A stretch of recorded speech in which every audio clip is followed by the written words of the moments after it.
I was recently introduced to recorded lectures from game developers conferences of years past. Many are available for free on YouTube. Naturally, as a fan of the Civilization franchise, I was curious to know what developers of my favorite game had to say about developing games.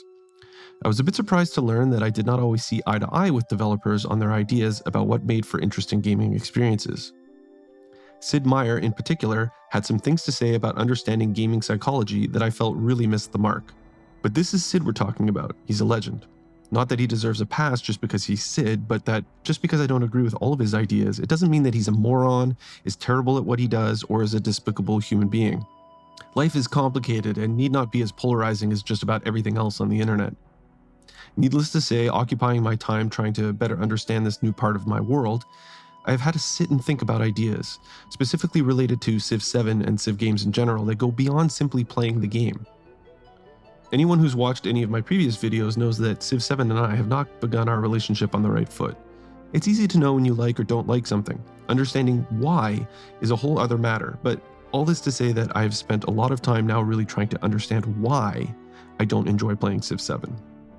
There are things that are well known and that I have addressed in previous videos, like the game's confusing UI, the legacy paths putting players on rails, and the fact that victories feel so empty.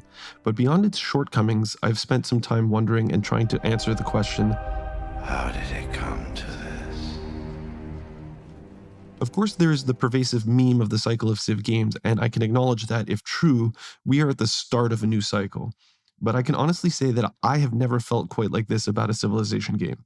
I don't want to speak for all players, but this is bold new territory for me. I've been trying to learn all I can about the history of the development of video games over the last 30 years so I can better understand why I feel this way. I have learned a lot. All I can say is that the conclusions that I have come to go way beyond the scope of a single video. But over a series of several videos I'm planning for the future, I will attempt to explain why Civ VII became the game that it did and why it sucks, at least for now. Welcome to Civilization Stories, where we explore alternatives to history through the lens of the world's most addictive video game. In this video, I want to discuss whose feedback developers were addressing when they designed Civ VII, whether or not they were listening to the right people, and whether or not they understood the impact of the feedback they were responding to. I want to support all of my feelings with solid game design ideas. My aim is not to punish those who have poured their heart and soul into the development of Civ VII. I trust that everyone is doing their level-headed best and has the best intentions. Where the breakdowns usually occur is in the areas of responsibility and communication. I believe that the breakdowns in responsibility and communication took place in two key areas. The first breakdown occurred between the publisher and the designers. In this case, when I say publisher, I mean management, people like Sid himself, responsible for paying for and producing a title that generates revenue that exceeds investment. And by designers, I mean those tasked with brainstorming the ideas, converting to code, and delivering a playable game that is faithful to the Civilization spirit.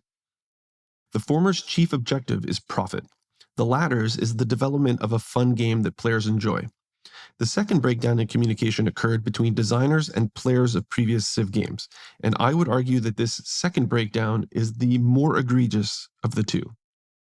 To make my point, I want to refer to a lecture delivered by Sid from the GDC held in March 2012, where Sid outlines how good games are a series of interesting decisions.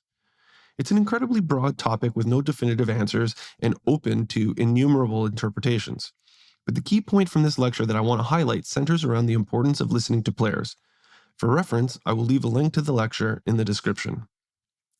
Sid describes 7 types of gamers. He describes the type of feedback that they are likely to provide and what kind of credence developers should lend to each. Without overtly stating so, Sid seems to suggest that, although all of the types are useful, not all of the types of feedback are the same or need to be addressed with the same rigor. In fact, Sid even states that the various types of feedback require a certain degree of filtering along the way.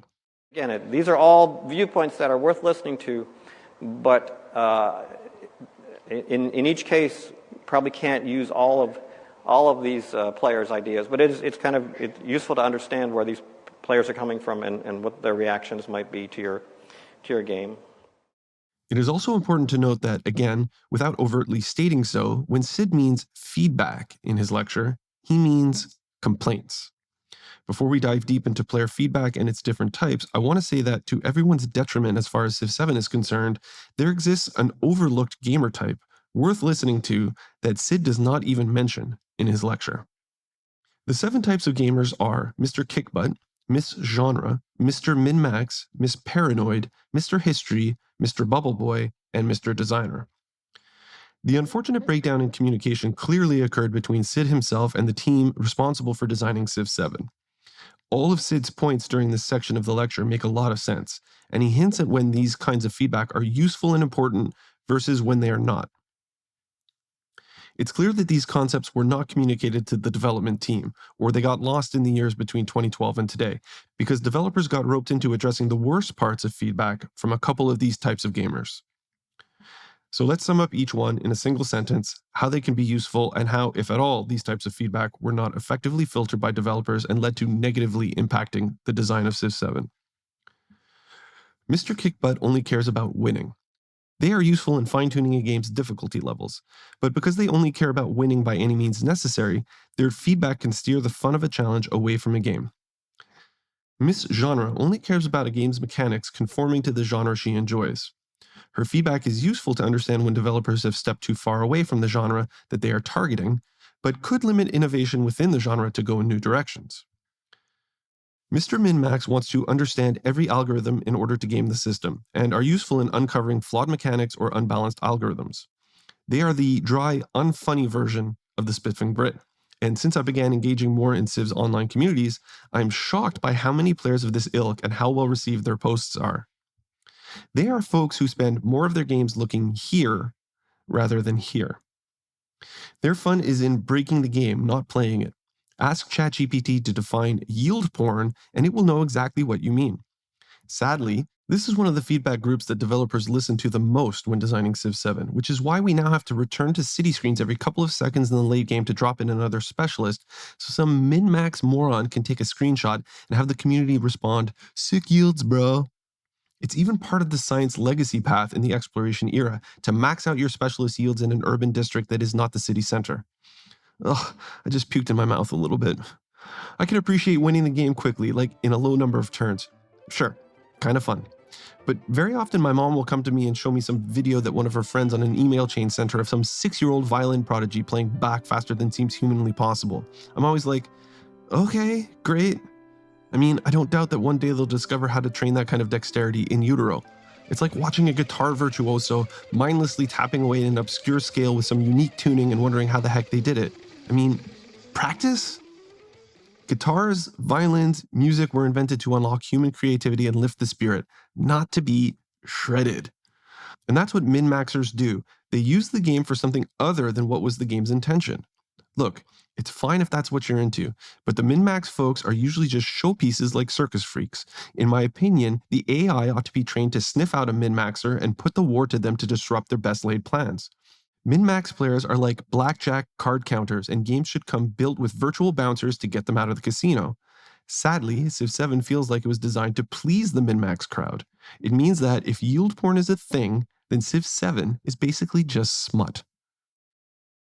Miss Paranoid is convinced the AI is actively working against them as opposed to simply responding to all of the systems in the game.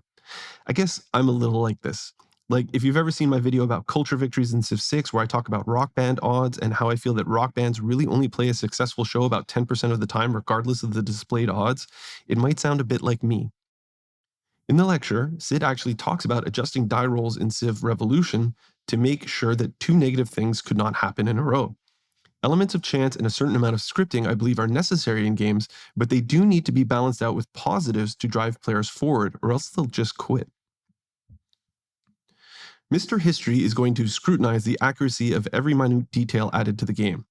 Honestly, Sid makes a Civil War joke here and then says what Mr. History offers is interesting and useful input, but maybe not the most important thing to base your game on, and it's better to appeal to a broader audience. But again, here's another feedback group that I feel Civ developers designed Civ 7 around satisfying. Civilization has always been an ink drip of history and was never meant to accurately reflect it.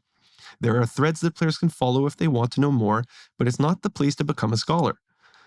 But now, certain civs get bonuses to building specific wonders, and of course there's the dreaded civ switching mechanic, which is an embarrassment at being historically accurate instead of just being fun.